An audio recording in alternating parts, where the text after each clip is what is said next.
नमस्ते दोस्तों, कैसे हैं आप सभी? आप सभी का स्वागत है एक और नए वीडियो में। और इस वीडियो में हम लोग देखने वाले हैं कक्षा 10 के गणित के प्रश्नावली 5.2 में जो प्रश्न दिए हुए हैं उनमें से प्रश्न संख्या 11 से लेके प्रश्न संख्या 15 तक में जो भी प्रश्न दिए हुए हैं इन सभी प्रश्नों को सबसे पहले क्या करेंगे, इन्हें पढ़ेंगे, इन्हें समझेंगे, फिर इसे हल करने का हम प्रयास करेंगे। इससे पहले हम लोगों ने प्रश्न संख्या 1 से लेकर 5 तक एक वीडियो में किया था, फिर 6 से लेकर 10 तक एक वीडियो में किया था और इसमें हम 11 से लेकर 15 तक कर रहे हैं।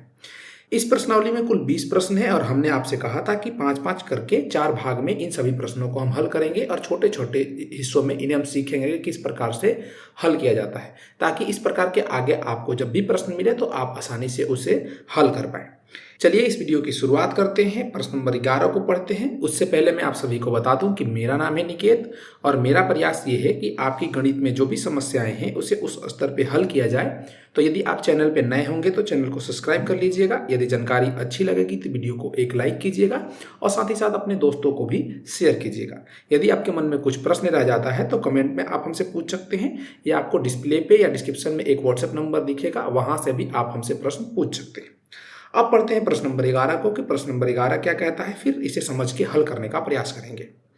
प्रश्न नंबर 11 कह रहा है कि एपी 3, 15, 27, 39 डैश डैश का कौन सा पद उसके 54वें पद से 132 अधिक है।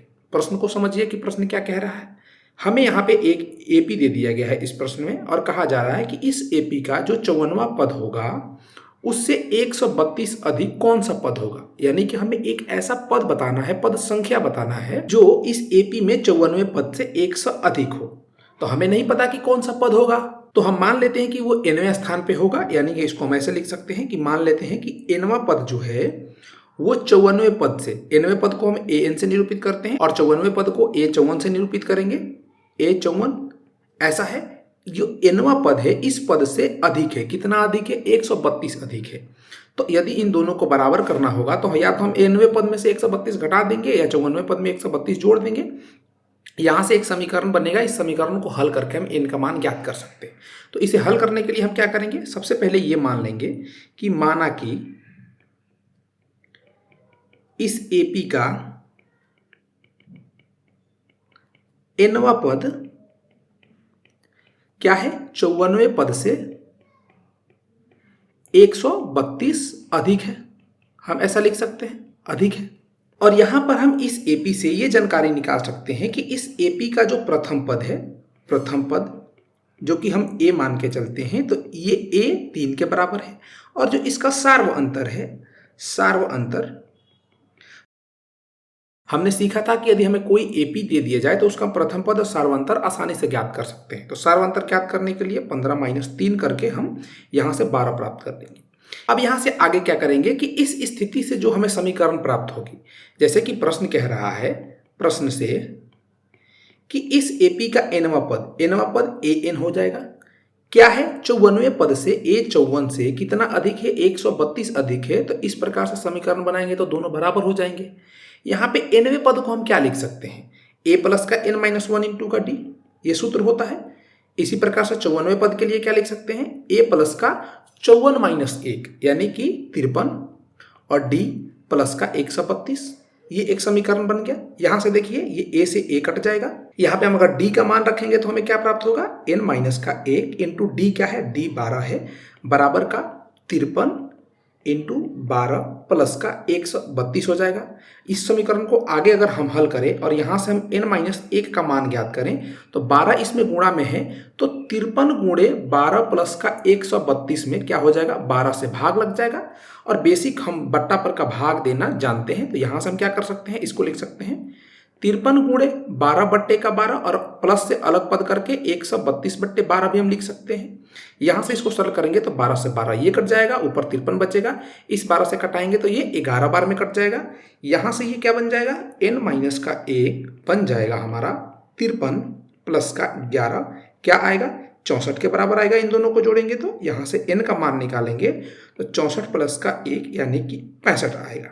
यहां से n क्या है? n nवां पद है। अगर मैं आपसे कहूं कि nवां पद को ज्ञात कीजिए तो इस समीकरण में अगर हम मान रख देंगे n का, जो कि 64 प्लस 1 65 आया है, तो यहां से हम nवां पद भी ज्ञात कर सकते हैं। हमसे प्रश्न में क्या कह रहा है कि कौन सा पद, तो हम आसानी से बता देंगे कि 65वां पद 54वें पद से 132 अधिक है। किसके लिए? इस एपी के लिए। आशा करता हूं कि प्रश्न नंबर 11 आपको समझ में आया होगा।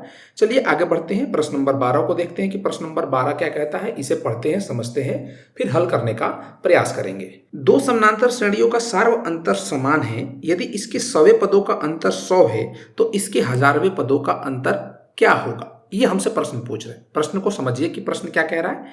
हमें दो समानांतर श्रेणी यानी कि दो एपी दे दिया गया है और इन दोनों एपीओ में कह रहा है कि इसका सार्व अंतर, जिसे हम डी से निरूपित करते हैं, ये आपस में बराबर हैं। तो हमसे कह रहा है आगे कि यदि इन दोनों एपी के 100वें पदों को लें, यानी कि पहले एपी का ए 100वां पद और दूसरे एपी का ए 100वां पद, और इनको आपस में घटाएं यानी इनका अंतर करें तो वो 100 प्राप्त हो रहा है। तो हमें बताइए कि इन एपी के जो 1000वां पद होगा, पहले एपी के लिए 1000वां पद माइनस दूसरे एपी के लिए 1000वां पद, इनका अंतर क्या होगा, यही हमें ज्ञात करना है।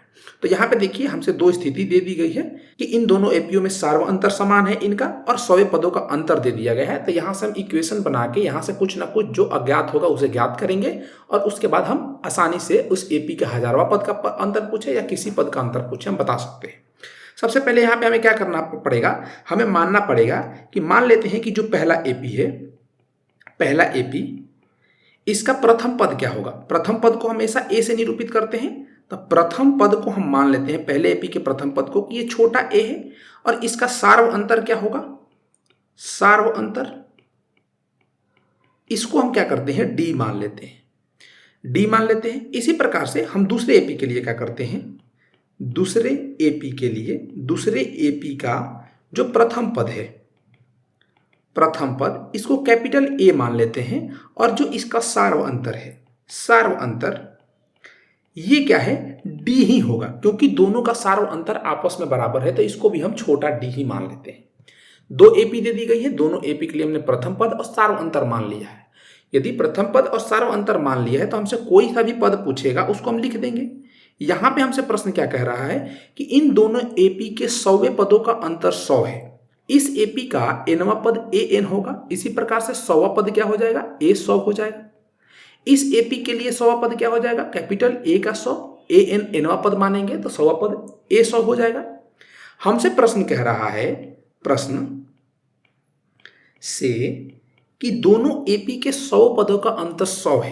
पहले एपी का 100वां पद ए 100, दूसरे एपी का 100वां पद कैपिटल ए का 100, इनका अंतर 100 के बराबर है। यहां से पहले एपी के लिए अगर हम 100वां पद लिखें तो क्या हम ए प्लस का 100 माइनस का 1 इंटू का डी लिख सकते हैं।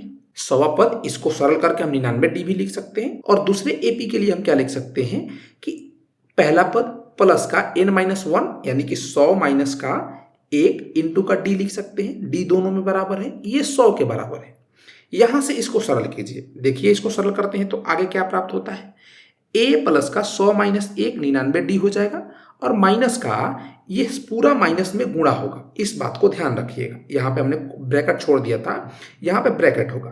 गुणा करेंगे तो ये क्या हो जाएगा, ए प्लस का 99 डी बराबर का 100 हो जाएगा। और सरल करेंगे इसको तो ये देखिए ए प्लस का 99 डी माइनस का ए प्लस माइनस माइनस 99 डी बराबर का 100 हो जाएगा। यहाँ पे भी 100 होगा। यहाँ पे अगर हम ध्यान देंगे तो माइनस का 99 डी प्लस का 99 डी आपस में कट जाएंगे, तो छोटा ए माइनस का कैपिटल ए बराबर का क्या आएगा, 100 आएगा। यानी इन दोनों एपी के प्रथम पदों का जो अंतर आ रहा है ये 100 के बराबर आ रहा है। इसको हम समीकरण नंबर 1 मान लेते हैं। हमसे प्रश्न में क्या पूछ रहा है कि 1000वें पद का अंतर क्या होगा। देखिए 1000वें पद का अंतर पूछ रहा है, यानी कि हमें ऐसा लिखना पड़ेगा कि ए 1000 माइनस का ए 1000 बराबर क्या होगा, ये हमें बताना है। तो 1000वां पद के लिए हम एपी के व्यापक पद से क्या लिख सकते हैं, ए प्लस का 999 डी माइनस का ए प्लस का 999 डी। ये 999 कैसे आ रहा है, 1000 माइनस का 1 999 आएगा, दोनों में डी बराबर है, इसे हमें ज्ञात करना है। यहां से अगर हम देखेंगे तो यहां से हम क्या लिख सकते हैं, इस चीज को देखिएगा, ए प्लस का 999 डी माइनस का ए माइनस का 999 डी, ये माइनस का ये प्लस का कट जाएगा, क्या बचेगा, ए माइनस का ए बचेगा। 1000वें पद का अंतर क्या रहा है, पहले एपी का पहला पद और दूसरे एपी का पहला पद का अंतर आ रहा है। इसको हमने समीकरण 1 से क्या प्राप्त किया है, 100 प्राप्त किया है। तो यहाँ पे हम क्या लिख सकते हैं कि इन दोनों एपी में हजारवें पद का अंतर क्या है, 100 के बराबर ही है। यहाँ से हम एक ये निष्कर्ष निकाल सकते हैं कि यदि आपको दो एपी दे दिए जाए जिनके सार्व अंतर आपस में बराबर हो, उनका पहला पद क्या होगा कोई फर्क नहीं पड़ता है, तो उनके प्रत्येक पदों का अंतर, जैसे पहले पद और पहले पद का अंतर बराबर होगा, 10वें पद का अंतर और 10वें पद का अंतर, जैसे कि पहले एपी का 10वां पद और दूसरे एपी का भी 10वां पद, इसका अंतर लिया जाए तो वो एक फिक्स नंबर आएगा, एक बराबर संख्या आएगी और वो जो भी होगी वो एपी के अनुसार होगी। ठीक है, इसी प्रकार से हजारवां पद पूछ लिया जाए, 100वां पद पूछ लिया जाए, हम यहां से यही निष्कर्ष निकालते हैं कि दो एपी दे दी जाए, उनका सार्व अंतर अगर आपस में क्या हो, बराबर हो, तो उनके जो पद है, जैसे पहला पद का पहला पद से अंतर, दूसरा पद से दूसरा पद का अंतर, या कोई सा भी पद का कोई सा भी अंतर, जैसे कि an माइनस का an कर दिया जाए, तो वो आपस में सभी क्या होंगे, बराबर होंगे। उम्मीद है कि ये प्रश्न आपको समझ में आया होगा। आगे चलते हैं, अगले प्रश्न को देखते हैं। प्रश्न नंबर 13 क्या कहता है, इसे पढ़ के इसे समझते हैं, फिर इसे हल करने का हम प्रयास करेंगे। 3 अंकों वाली कितनी संख्याएं 7 से विभाज्य हैं? बहुत सारे बच्चे पूछते हैं कि क्या ये भी एपी का प्रश्न है और इसे कैसे हम एपी से सॉल्व करेंगे। ध्यान दीजिएगा, एक एक चीज इसमें समझते हैं कि इस छोटे से प्रश्न में हमें क्या क्या चीज दिया हुआ है। यहाँ पे पहली चीज समझिए कि हमसे कहा जा रहा है कि 3 अंकों की कौन कौन सी संख्याएं हैं या कितनी संख्याएं हैं जो 7 से विभाज्य है। विभाज्य मतलब 7 से पूरा पूरा कट जाने वाली संख्या। अब देखिए यहाँ पे आप मुझे बताइए कि 3 अंकों की संख्या शुरू कहाँ से होती है, यानी कि सबसे छोटी संख्या जो 3 अंक की होती है वो कौन सी होती है। आप सभी को पता होगा कि 3 अंकों की सबसे छोटी संख्या 100 होती है। तो क्या ये 100 7 से विभाज्य है? विभाज्य के लिए हम 7 से जांच करेंगे, भाग देकर देखेंगे तो 7 एकम 7, शेषफल 3 बचेगा, ऊपर से 0 उतरेगा तो 30 हो जाएगा, 7 चौक 28 हो जाएगा। यानी कि ये जो संख्या है 100, ये 7 से तो पूरा पूरा नहीं कट रहा है, 2 शेष बच जा रहा है। तो कौन सी ऐसी पहली संख्या होगी जो 7 से कटेगी, वो भी 3 अंक की। तो हम यहाँ पे देखेंगे कि 5 अंक कम पड़ रहा है। यदि 100 में हम 100 में 5 जोड़ दें तो ये 105 बन जाएगा और ये पहली संख्या होगी जो 7 से पूरा पूरा कटेगी। यानी कि हमने ये ज्ञात कर लिया कि सबसे पहली संख्या कौन होगी, 105 होगी जो 7 से पूरा पूरा कटेगी। फिर दूसरी संख्या ज्ञात करना होगा, तो कैसे ज्ञात करेंगे, इसमें 7 जोड़ देंगे तो 105 प्लस का 7 112 हो जाएगा। इसी प्रकार से इसकी अगली संख्या प्राप्त करना होगा तो 119 हो जाएगा, इसमें हम 7 जोड़ देंगे और डैश डैश डैश डैश। इस चीज से हम क्या समझ रहे हैं कि यहाँ पे एक संख्याओं की सूची बन रही है जिसको हम एपी कह सकते हैं। क्यों कह सकते हैं, क्योंकि पहली संख्या में हम 7 जोड़ के दूसरी संख्या यानी कि दूसरे पद को प्राप्त कर रहे हैं, तो यहाँ से एपी बन सकता है। और एपी में यहाँ पे हम प्रथम पद a बराबर 105 ले सकते हैं और सार्व अंतर d बराबर हम 7 लिख सकते हैं। यहाँ पे एक और चीज समझने के लिए है, अब इस प्रकार से जोड़ के संख्याओं की आप सूची बनाएंगे तो वो तो अनंत तक हो जाएगी, लेकिन इस प्रश्न में हमसे कह रहा है कि 3 अंकों की संख्या ही हमें बतानी है। तो 3 अंक की सबसे बड़ी संख्या कौन सी होती है, ये भी आपको पता होगा, ये होता है 999। अब यहाँ पे हम जांच करेंगे कि क्या 999 7 से पूरा पूरा कट जाएगा, यही वो अंतिम संख्या है जो 7 से पूरा पूरा विभाजित होगी। तो इसमें भी 7 से भाग देंगे, 7 से भाग देंगे तो 7 एकम 7 आएगा, शेषफल 2 बचेगा, ऊपर से 9 उतरेगा, 7 चौक 28 हो जाएगा, शेषफल 1 बचेगा, ऊपर से 9 उतरेगा, 7 तरीके 21 नहीं जाएगा तो 7 दूना 14 बार में जाएगा, यानी कि यहाँ से शेषफल आएगा 5। ये भी संख्या क्या हो रही है, 7 से पूरा पूरा नहीं कट रही है, लेकिन हमें एक ऐसी संख्या 3 अंक की ज्ञात करनी पड़ेगी, अंतिम संख्या जो 7 से पूरा पूरा विभाज्य हो। तो क्या करेंगे, इस संख्या में से यदि 5 शेषफल बच रहा है तो 5 घटा देंगे तो वो एक ऐसी बड़ी संख्या होगी जो 7 से पूरा पूरा विभाज्य होगी। तो घटाएंगे तो हमें क्या प्राप्त होगा, ये कहीं nवें पद पे 999 में से जब हम 5 घटाएंगे तो 994 नाम की एक संख्या प्राप्त होगी जो 7 से पूरा पूरा विभाज्य होगी। तो ये 3 अंकों की संख्याओं की सूची बन जाएगी एपी के रूप में, जो पूरा पूरा 7 से सभी संख्याएं क्या होंगी, विभाज्य होंगी। अब हमें ये बताना है इस प्रश्न में कि ये संख्याएं कितनी है। तो कितना ज्ञात करने के लिए हमें nवां पद से an बराबर इसको लिख लेते हैं सही से, an बराबर a प्लस का n माइनस का 1 इंटू का d का सूत्र लगाएंगे। यहाँ पे इस सूत्र में हमें ये चीज ज्ञात करना है कि n का क्या मान है। इसके लिए क्या करेंगे, an का मान रखेंगे, an हमारे लिए 994 हो जाएगा, a प्रथम पद 105 हो जाएगा, d सार्व अंतर हमारे लिए 7 हो जाएगा। तो हमें यहाँ से पदों की संख्या पता चल जाएगी, जिसको हम कह देंगे कि इतनी ही संख्याएं हैं 3 अंक की जो 7 से पूरा पूरा विभाज्य होंगी। ठीक है, चलिए यहाँ से इसको सरल करते हैं। यहाँ से हमने ए ज्ञात कर लिया है, ए एन डी ज्ञात कर लिया है, एन हमें ज्ञात करना है। तो ए एन बराबर हम जब सूत्र लगाएंगे ए एन बराबर ए प्लस का एन माइनस 1 इंटू का डी, तो यहाँ से ए एन हमारे लिए क्या हो जाएगा 994 हो जाएगा, बराबर का ए 105 हो जाएगा, प्लस का एन माइनस 1 क्योंकि एन हमें निकालना है, और डी 7 हो जाएगा। सरल करेंगे तो इसको हम घटा देंगे, इधर लेके आएंगे तो 994 माइनस का 105 हो जाएगा, बराबर का एन माइनस का 1 इंटू का 7 हो जाएगा। इसको और सरल करेंगे तो हमें क्या प्राप्त होगा, यहाँ से ये 94 होगा, यहाँ से 94 कर रहे हैं तो 14 में से 5 जाएगा, बचेगा 9, 8 में से 0 जाएगा, बचेगा 8, और यहाँ से 9 में से 1 जाएगा, बच जाएगा 8, 889 हो जाएगा, बराबर का n माइनस 1 इंटू का डी यानी कि 7 हो जाएगा। यहाँ से इसको आगे सरल करेंगे तो हमें n माइनस 1 का मान क्या प्राप्त होगा, 889 बट्टे का 7 होगा। इसको 7 से कटाएंगे तो 7 एकम 7 18 हो जाएगा, 7 दूना 14, 4 बचेगा, और 7 सत्ते 49 यानी कि 127 बार में ये 7 से कट जाएगा। यहाँ से हम n का मान ज्ञात करेंगे तो 127 प्लस का 1 यानी कि 128 हो जाएगा। तो हम कह देंगे कि 3 अंकों वाली 128 संख्याएं हैं जो 7 से क्या है, विभाज्य है। ये समझाने में मुझको इतना आपको समय लगा है, आप हल करेंगे तो इतना ज़्यादा आपको समय नहीं लगेगा, बहुत छोटा सा समय लगेगा।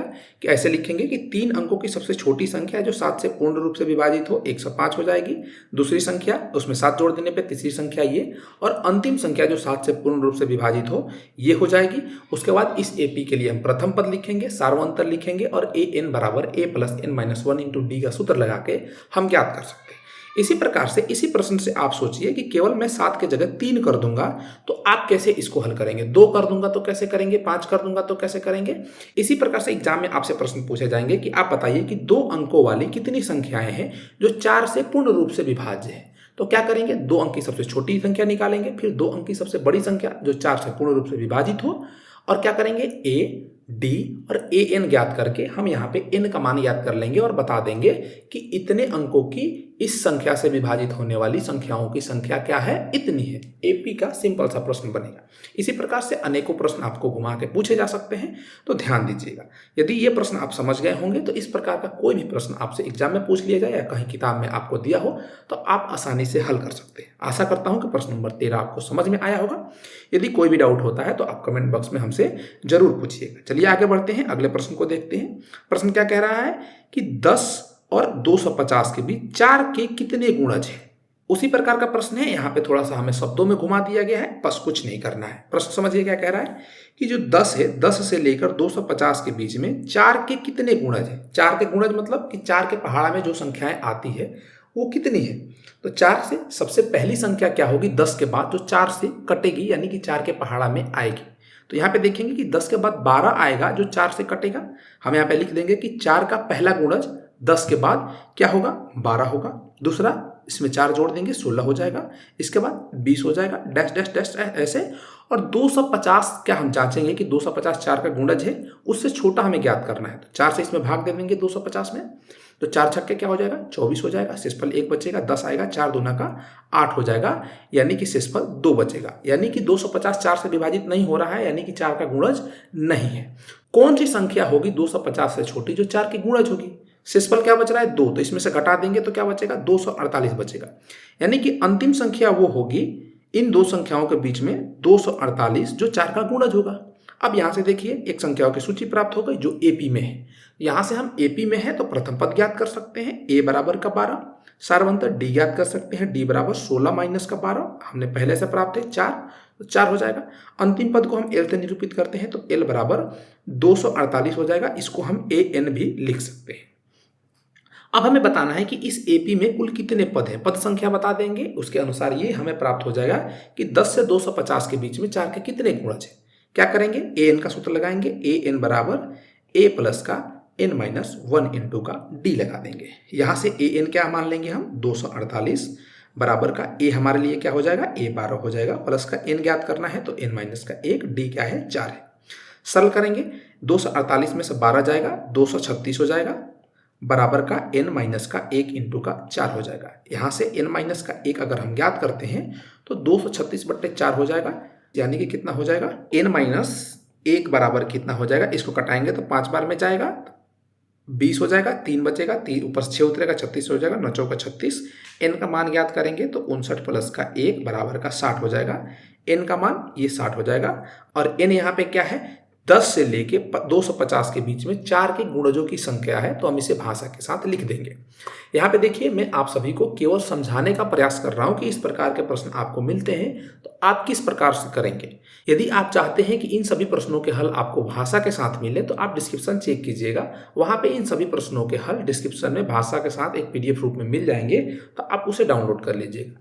वो क्यों जरूरी है, क्योंकि आप समझ रहे हैं कि प्रश्नों को किस प्रकार से हल करना है, लेकिन भाषा के साथ लिखेंगे तभी एग्जाम में आपको पूरे नंबर प्राप्त होंगे, तो उसे भी प्लीज एक बार जरूर चेक कीजिएगा। चलिए आगे बढ़ते हैं, अपने अंतिम प्रश्न को देखते हैं इस वीडियो के लिए।